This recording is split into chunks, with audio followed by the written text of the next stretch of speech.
the White House.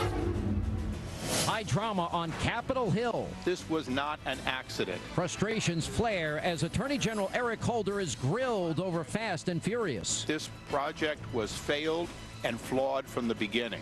We have exclusive reaction to the explosive hearing from Oversight Chairman Issa. And there were fireworks on Capitol Hill today as U.S. Attorney General Eric Holder faced off with members of the House Judiciary Committee over Operation Fast and Furious. Let's take a look. Mr. Attorney General, the blame must go to your desk. I have treated this Attorney General as a hostile witness because ultimately, while he comes before us saying he's going to clean house, no house has been cleaned. Would you agree this operation was reckless? It's a reckless operation on the part of the United States? I mean, I think the way it was carried out, I would certainly say it was flawed, reckless. Yeah, I'd probably agree with that. More people are going to die, probably. Unfortunately, I think that's probably true.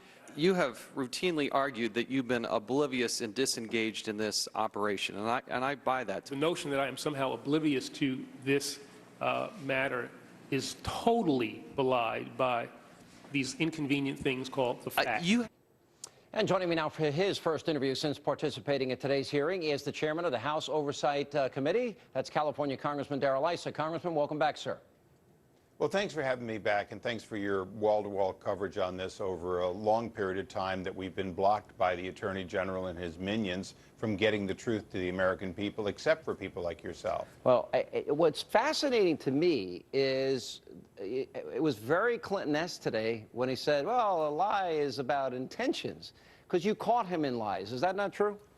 Oh, absolutely. As Mevik Ben Quayle did a great job of also making it clear that although he says he's willing to sort of clean house, hold people accountable, he started talking about looking at an entire career, not just this one action, as though Brian Terry's life is not grounds for dismissal, as though allowing weapons to get in the hands of the worst is not grounds for dismissal. He's even backstepping from firing people at the center of this controversy. Yeah, well, correct me if I'm wrong, Congressman. Roger Clemens went before Congress and he lied, and he's now has a trial upcoming. Is that not true? Absolutely. And even Scooter Libby, who said he didn't remember something, was the grounds for the chief of staff to the vice president, Cheney, ending up on losing his bar license and obviously going to jail. This attorney general is conveniently not remembering a lot of things, or remembering that a week and a month are somehow the same amount of time. Yeah, is a lot of the remembrance only because of the background investigative work, and they have not been forthcoming with that information? You've had to dig it up on your own, as the most transparent administration has not been forthcoming with documents? Well, they're not only not forthcoming, but today the Attorney General made it clear he's not giving us all the documents our subpoena asked for. He selectively gave us the ones, I guess, that he thought, quote, fit this narrow exception that he thinks is somehow in the law. And, you know, this was very Nixon-esque, we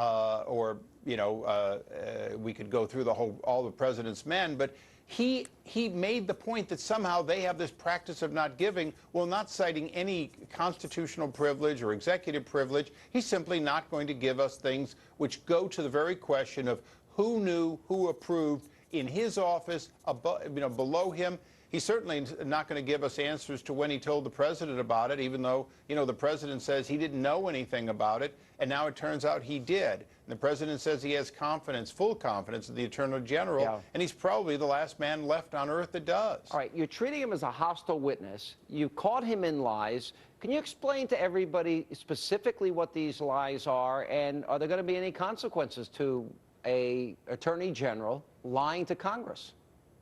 Well, one of the unfortunate problems is we have to refer to the Justice Department for prosecution. Yeah, that's going to happen. But, yeah, well, look, the American people are going to hold the Attorney General responsible. There'll be a house cleaning either between now and the election, or certainly one after the election.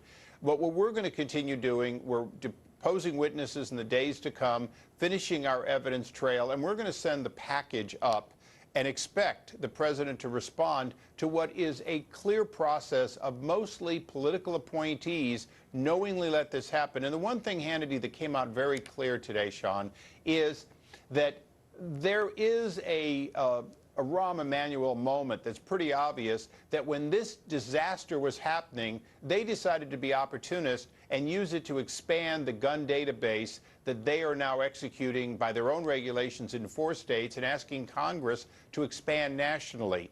Very clearly, they made a crisis, and they're using this crisis to somehow take away or limit people's Second Amendment rights. Well, that's the amazing thing, as the Attorney General said today, that this very thing that he once bragged about is now going to fuel a crime wave for years to come. Now, that in and of itself is not an admission. And then, of course, lying is just an intention. I didn't intentionally lie. It depends on my motivation about lying, but I lied to you, but my heart was in the right place. I can't imagine that flying in a court of law before a grand jury. Well, absolutely. And, of course, he resisted being sworn in today, which would limit the perjury question as to his own false testimony. But, you know, one of the other things he said straight up is no one lied to Congress and no one lied in that letter that came to us that's had to be withdrawn because it was factually incorrect. It's just not true. And the very emails that we have show that. And more importantly, whistleblowers are coming forward. They're printing out over at Justice various emails and other documents, and they're starting to get them to our committee because they realize that what is being withheld is simply wrong. Unbelievable. Congressman, keep up the good work. We'll continue to follow this story. A lot of the mainstream media has ignored it, and thanks for being with us. Thank you, Sean.